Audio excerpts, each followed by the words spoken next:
That $500 bottle you're babying like a retirement asset? In my assessment, a lot of that price is a luxury tax you're paying for scarcity theater, packaging, and a story that photographs well. Meanwhile, there are bottles sitting on a normal shelf for $45 to $60 that deliver the depth those trophy bottles keep promising. Today, we're exposing the markup machine with a blind test of 25 bourbons, and we're counting down the worst offenders first. Because if you've ever paid $200 for something that drinks like $60, that's not premium, that's a pricing strategy. And number one might be the best $50 you spend all year. We ran this like consumers deserve. Blind pours, no labels, no bottle flexing, and no letting hype do the tasting. We scored aroma, palate, finish, and balance, then compared those results to real shelf prices and the street prices people are actually paying.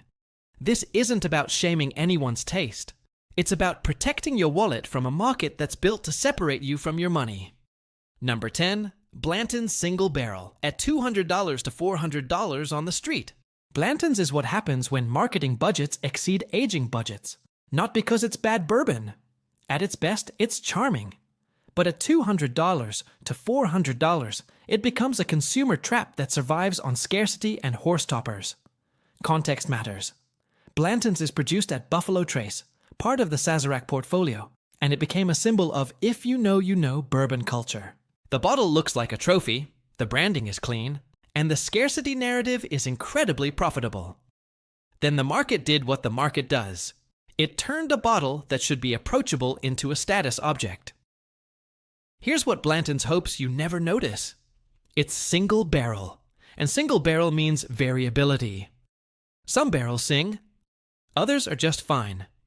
In our blind lineup, the nose can be bright and sweet with orange peel, honey, light vanilla, a little green apple. The palate, though, often lands thinner than people expect for the money, with a short sprint of caramel and baking spice before the oak dries it out. The finish disappears before you can even decide what you liked.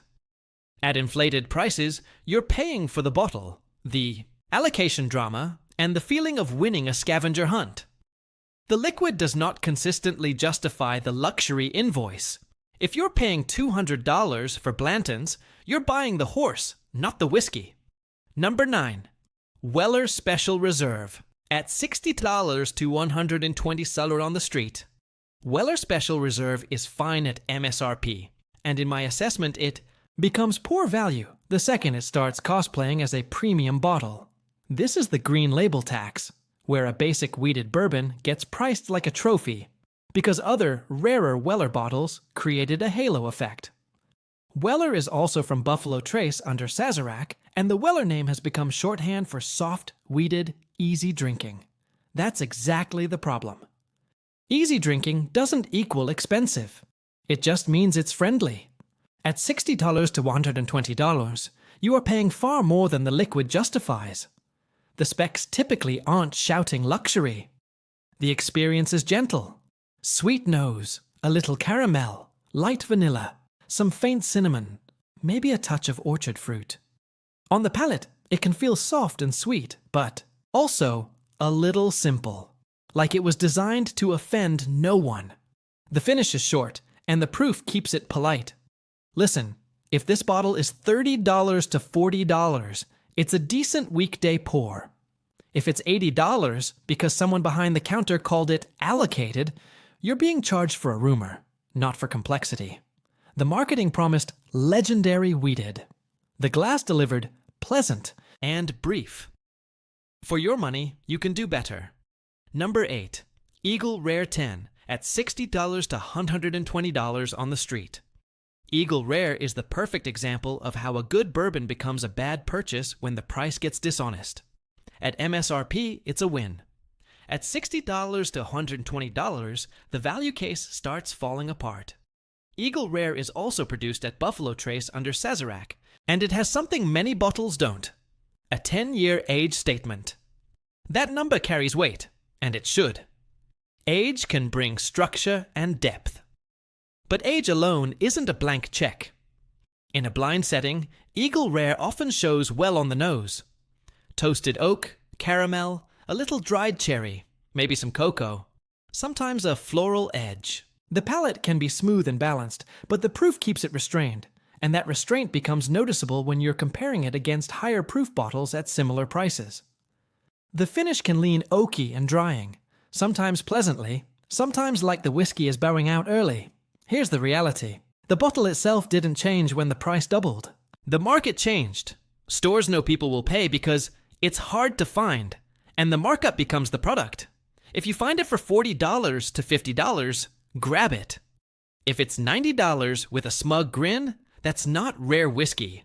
That's rare self-control. Number 7. Angel's Envy at $45 to $65. Angel's Envy is what happens when finishing and packaging do the heavy lifting while the base bourbon plays it safe. Again, not a bad drink. In my assessment, it's often priced as craftsmanship when it's really priced as polish. Angel's Envy built its reputation on a port-finished profile that's approachable and sweet. It looks premium, it feels giftable, and it's engineered to impress someone who wants smooth more than they want complexity. It's also owned by Bacardi, which means it lives in a world of global branding decisions, not just small batch romance. At $45 to $65, you can end up paying for the finish as a marketing feature. The nose tends to lean into confection. Vanilla frosting, red fruit, a little syrupy sweetness, hints of raisin or berry. The palate can be smooth, but also a little glossy, like the flavors were buffed to a shine instead of built in layers. The finish is sweet, sometimes cloying, and the oak backbone can feel muted. This is bourbon designed by committee to offend no one. If you love the sweeter style, fine. But if you're buying it because the bottle implies elite, you're paying for a curated experience, not necessarily for deep bourbon character. You want a premium pour? Don't let the bottle do your thinking. Number 6, the Celebrity Premium Bourbon category at $45 to $80. Celebrity bourbon is the fastest way to turn your money into a marketing budget. I'm not attacking any person. I'm criticizing a formula. Big name, glossy story, premium price, and often very selective transparency. Here's what these brands hope you never notice. The label is usually louder than the details. Some are sourced, some are blended, some are finished. None of that is automatically bad. What becomes poor value is when the price is driven by fame rather than by specs and flavor density. At $45 to $80, you can get whiskey that tastes competent but safe. Sweet corn, light caramel, soft oak, mild spice, and a finish that's gone before you can call it memorable. The proof tends to sit in the don't scare anyone zone. The packaging, however, screams luxury. Heavy glass, custom closures, embossed everything. A backstory that reads like a press kit. Think about what you're buying. If the brand can't clearly tell you what's in the bottle, where it was distilled, and why it's priced like a premium product, that's a warning label.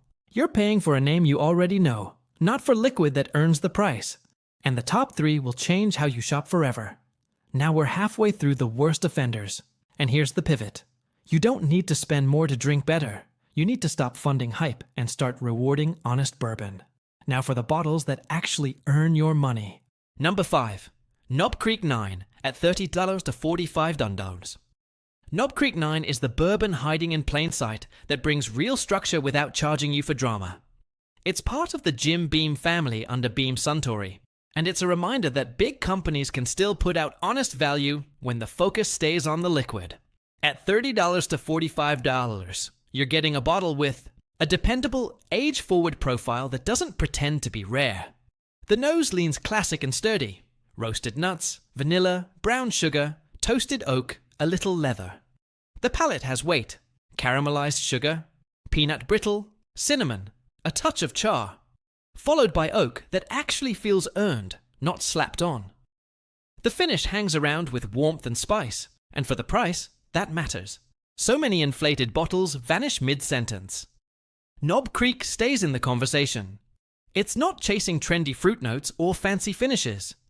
It's giving you traditional bourbon satisfaction at an honest price, and that's exactly why it deserves your money. If your goal is one bottle that always performs, this is a workhorse. No allocation games. No museum packaging, just bourbon that shows up.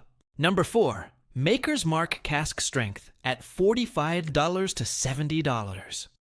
Maker's Mark Cask Strength proves wheated bourbon doesn't need a unicorn label to taste rich, bold, and expensive. Maker's sits under Beam Suntory too, and it's one of the few widely available wheaters that brings real intensity instead of just softness. At $45 to $70, you're paying for higher proof and fuller flavor, not for a rumor. The nose comes in generous: caramel, vanilla bean, toasted pecan, sweet wheat bread, and baking spices that feel warm instead of sharp. On the palate, it's thick and creamy, with a wave of brown sugar and cinnamon, then a deeper note of oak, cocoa, and sometimes a little dried fruit. Here's the thing about cask strength: it doesn't hide. If the bourbon is thin, the proof punishes you. When it's well made, the proof amplifies everything you want: texture, depth, and a finish that keeps unfolding. Maker's Cask Strength tends to finish long and comforting, with sweet spice and oak settling in instead of evaporating. This bottle stays affordable because it's not built on scarcity theater. It's built on consistency and distribution. In my assessment, it's one of the smartest ways to buy premium texture without paying premium pricing. Number 3. Russell's Reserve Single Barrel at $55 to $80. Russell's Single Barrel is what bourbon looks like when the blender trusts the barrel more than the marketing department. It comes from Wild Turkey, under the Campari Group, and it carries a house style that's bold, spicy, and unapologetically bourbon.